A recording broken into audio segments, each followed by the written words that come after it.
back, relax, and maybe get yourself a snack. Me and you gonna have a little chat about books. Hey guys! So I am here today to do a quick wrap up of the Getting Graphic Readathon that I hosted with Eleanor a few weekends ago. It was a lot of fun. Thank you to everyone who joined in with us. I had a great time retweeting all your tweets and seeing everything you were reading on Instagram and Twitter, so thank you so much. And we will be doing it again, I'm sure, at some point next year, but we will announce that nearer the time. So I'm just going to quickly run through the things that I read, because I in the past have vlogged it, but actually on the day I was feeling really rubbish because I had a terrible cold. I've had a few this year, it's been horrible, but I'm over it mostly now. I've just got a bit of a cough. And yeah, I didn't feel very good, so I tried my best over the course of the day, but I knew I wasn't going to be up to my normal standards of reading. That's fine. I don't mind, because it's all just about trying to read some graphic novels and have fun, and we definitely had fun. So I'm going to run through the things that I did manage to read. The first of those is this one, 18 Days by Grant Morrison. I have to admit I didn't love this one. It's kind of a retelling of an Indian myth, and for me it just didn't really have enough explanation to it. The artwork is okay, it's not my favourite, but it's quite colourful, it's quite clear, so that always helps. And there is actually not too much text compared to the images on the page, so that's kind of an interesting thing.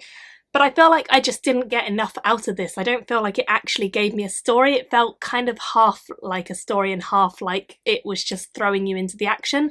There's a lot of fight scenes between two different armies, but for me personally, it just didn't really grab me. So I ended up giving it just a 2 stars, and I'll be getting rid of this one, giving it to charity or to a friend or something like that. I then moved on to Crystal Cadets, which is one that I was kind of more excited about because the cover is more in my style of artwork, and this was definitely really fun. As you can see from the colour scheme and the bright, vibrant artwork, this is a fun story, and it's about a group of girls who are all crystal cadets.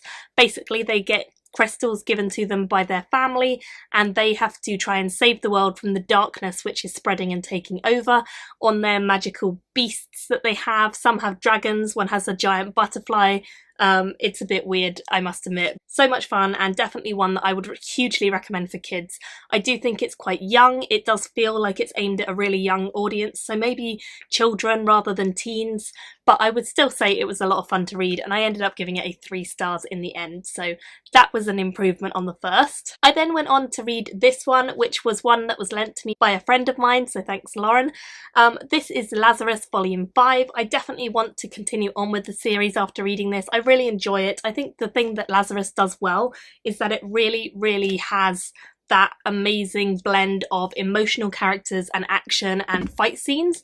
I don't often like bloody, gory fight scenes, as you can see on here. There is a fair bit of blood, but what I think this one does well is that it really has quite a lot of dialogue, and there's a lot of plot going on in the background, and you kind of connect a lot to the characters and find out an awful lot about their backstories and who they are. I feel like you get more immersed in the characters when you have a backstory to follow too, and I really liked this overall, so I gave it a 4 stars. It's not my favourite in the series. I think that's still Volume 3.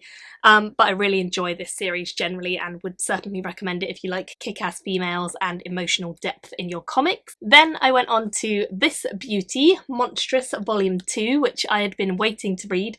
Very happy I finally got around to it, because I really enjoyed it as I expected to.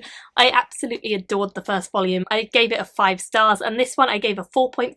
I feel like this really develops the world. It didn't have quite the same emotional connection for me as the first, but I think that is something that will come with more volumes.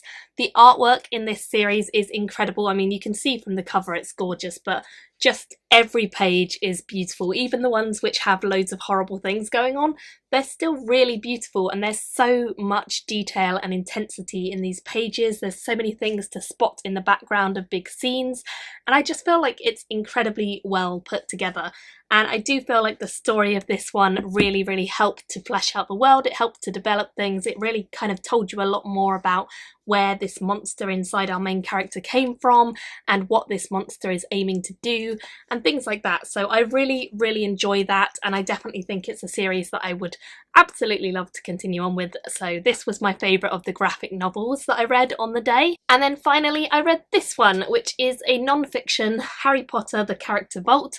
This is basically a look at each of the different characters in Harry Potter and kind of a look at their costumes, at their wands, at how the different actors had to present their characters, some quotes about them.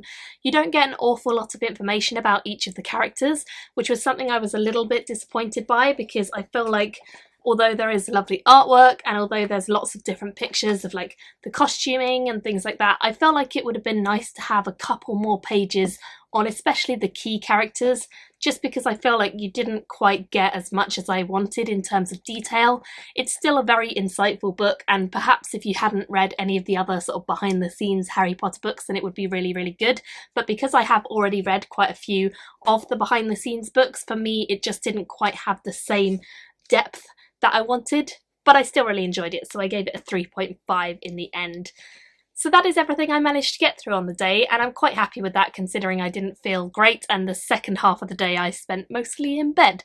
So it was quite good overall, and I had a really great time joining in with all of you guys. Hopefully the next time we do it I won't be ill and I can get really into it, but I'm planning to read a couple more graphic things between now and whenever the next one is too.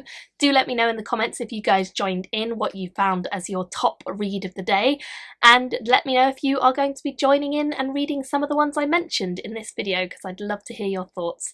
Thank you all for watching, and I'll see you very soon in my next video. Bye guys! Thank you for watching my video today. Go pick up a book, then come back and chat with me again.